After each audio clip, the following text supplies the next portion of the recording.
We want to talk about the Galilean moons of Jupiter, the four biggest moons.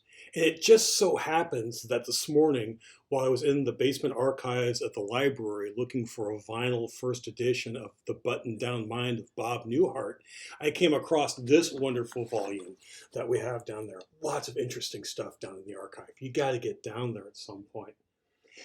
Those four Galilean moons are named after associates of Zeus, and this is his address book.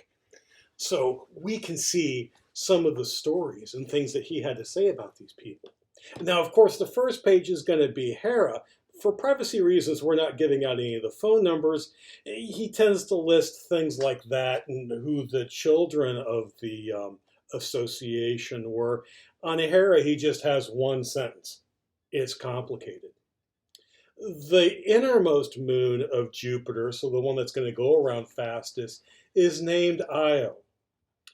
And Io in mythology was a priestess of Hera, and Zeus had to turn her into a heifer to hide her from Hera because Hera often got a little bit upset about his associations.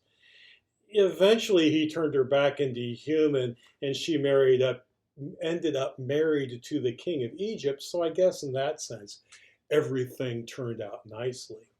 The next moon farthest out from Jupiter, so it goes around a little bit more slowly. In fact, it takes it exactly twice as long to go around, is Europa, who turns out to be the great-great-granddaughter of Io. Well, Zeus lived for a long time. According to the notes here, Zeus says, I disguised myself as a bull, and once the fair maiden had climbed on my back, I ran into the sea so she couldn't escape. It looks like he ended up taking her to Crete. They had 3 children together. I guess eventually he must have gotten tired of the association because she ended up married to the king of Crete. The next moon out is Ganymede, and it goes slower. Again, exactly twice as long to go around Jupiter as Europa does. Ganymede was a Trojan prince.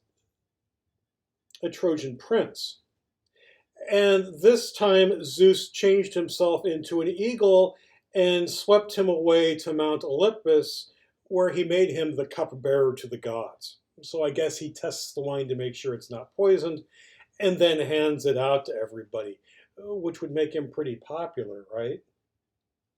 The last and farthest moon out, so it goes the slowest, but not in any particular relationship to the other moons, is Callisto. Callisto was a follower of the goddess Artemis. So Zeus seems to have changed himself or made himself look like Artemis and taken Callisto out hunting as her hunting guide, and then eventually revealed who he was to her. Once she ended up pregnant, Artemis kicked her out of the Fair Maidens Club for obvious reasons.